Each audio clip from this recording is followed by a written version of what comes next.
we were discussing the system analysis using Laplace transform. Now the question is, the transfer function of the system is given by h of s equal to 2 by s plus 3 plus 1 by s minus 2. Determine the impulse response of the system. If the system is stable, second case causal, and state whether the system will be stable and causal simultaneously. Okay, so here h of s is given and the system is having poles which are located at 2 and minus 3, and we know, see, for the system to be stable, its ROC must include the j omega axis or the imaginary axis. So the ROC must lie between minus 3 and 2, and for the system to be causal, the ROC must lie to the right of the rightmost pole, that is ROC must be to the right of the pole located at sigma equal to 2. So for this system to be stable, the ROC must include j omega axis, and hence the ROC must lie between minus 3 and 2. Therefore, when the ROC is the pole of the first term is at minus 3, so ROC lies to the right of this pole. So this pole corresponds to a causal or right sided signal, and for the pole at the location minus 2, s is equal to minus 2, ROC is to the left. Therefore that is going to be a left sided or anti-causal signal. Therefore the inverse of 2 by s plus 3 is, we have to take it as 2 e raised to minus 3t u of t, and inverse of 1 by s minus 2 is e raised to 2t u of minus t. Okay, therefore the impulse response h of t is 2 e raised to minus 3t u of t minus e raised to 2t into u of minus t.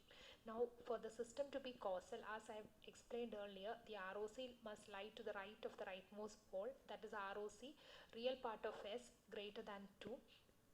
So when ROC is to the right, ROC is R of real of s greater than 2, all the poles correspond to causal or right sided signals. Therefore the inverse signal, inverse of 2 by s plus 3 is 2 e raised to minus 3t u of t, and inverse of 1 by s minus 2 is e raised to 2t into u of t, and hence h of t is 2 e raised to minus 3t into u of t plus e raised to 2t into u of t.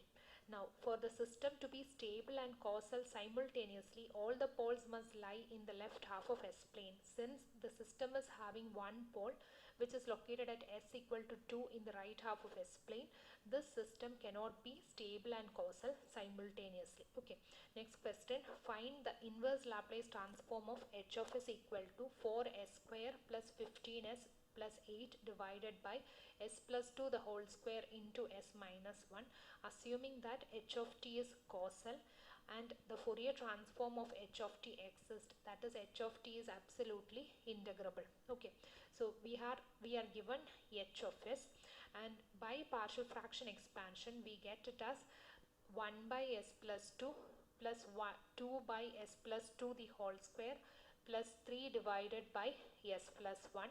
The system is having a double pole at minus 2 and a single pole at 1.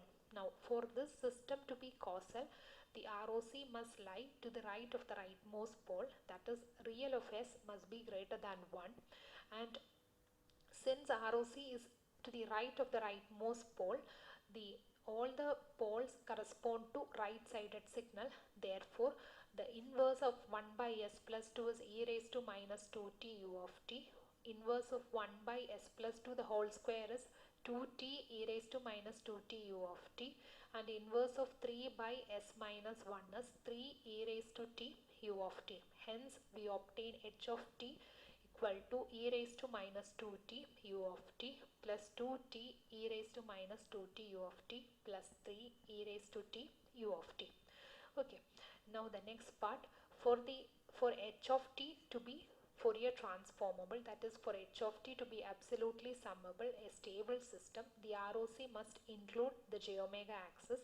To include the j omega axis, its ROC must lie in the region minus 2 less than real part of s less than 1, that is ROC must be lying between minus 2 and 1. So the pole of the first and second term is at minus 2. ROC lies to the right of this pole. So this pole corresponds to a right-sided signal. That is, the inverse of 1 by s plus 2 is going to be e raised to minus 2t u of t, and inverse of 1 by s plus 2 the whole square is going to be 2t e raised to minus 2t u of t, and the third term has a pole located at s is equal to 1. Here the ROC is to the left of this pole, so this pole corresponds to an anti-causal or left-sided signal. Therefore, minus 3 e raised to t u of minus t is the inverse of 3 divided by s minus 1. Therefore, h of t is equal to e raised to minus 2t u of t plus 2t e raised to minus 2t u of t minus 3 e raised to t u of minus t. Okay. Now we'll consider the next question. Consider a continuous time LTI system for which the input x of t and output y of t are related by the differential equation d square y of t by dt square minus dy of t by dt minus 2 into y of t equal to x of t. Let x of s and y of s denote the Laplace transforms of x of t and y of t respectively, and let h of s denote the Laplace transform of h of t, the system impulse response. Determine h of s as a ratio of two polynomials in S. Sketch the pole zero pattern of h of s. That is the first part.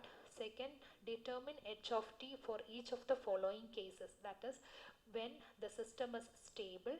Second, when the system is causal. The system is neither stable nor causal. Okay. So for the first part, we are given a differential equation. Taking Laplace transform on both sides of this equation, we get s square y of s minus sy of s minus 2y of s equal to x of s. Taking y of s outside, y of s into s square minus s minus 2 equal to x of s. Therefore, h of s is equal to y of s by x of s, and that is 1 divided by s square minus s minus 2. Okay. The denominator can be factorized into s minus 2 and s plus 1. Therefore, we can say this given system is having poles which are located at minus 1 and 2. Okay, the pole zero pattern is shown in figure that we will see. That is, see, the poles are located at minus 1 and 2. Okay, on the S plane. Okay, next is for the okay, so using partial fraction expansion, using partial fraction expansion, h of s is expanded as 1 by 3 by s minus 2 minus 1 by 3 by s plus 1. Now the first case is we have to check, we have to find the impulse when the system is stable. So for the system to be stable, its ROC must include the j omega axis.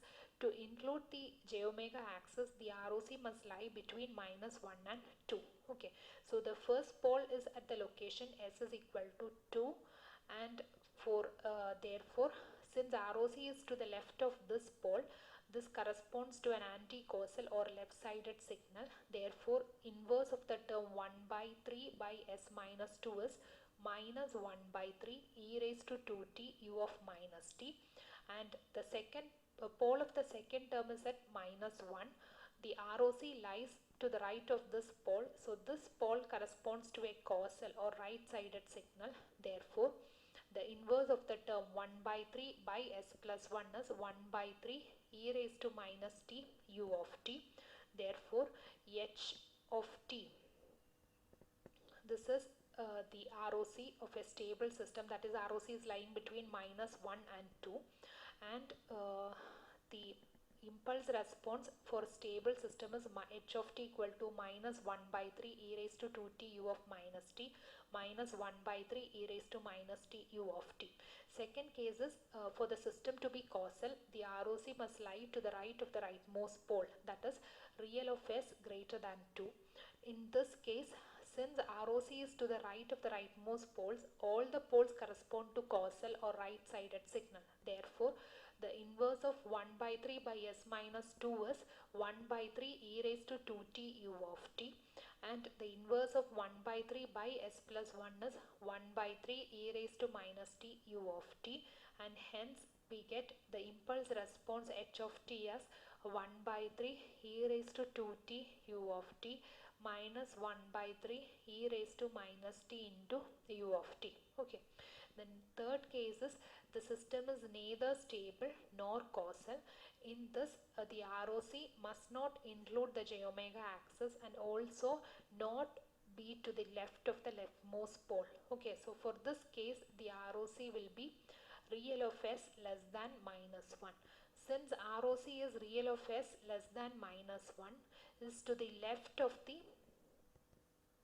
leftmost pole, all the poles correspond to anti-causal or left-sided signals. Therefore, the inverse of 1 by 3 by s minus 2 is minus 1 by 3 e raised to 2t u of minus t, and inverse of 1 by 3 by s plus 1 is minus 1 by 3 e raised to minus t u of minus t. Therefore, combining, the impulse response is obtained as h of t equal to minus 1 by 3 e raised to 2t u of minus t plus 1 by 3 e raised to minus t u of minus t. Okay.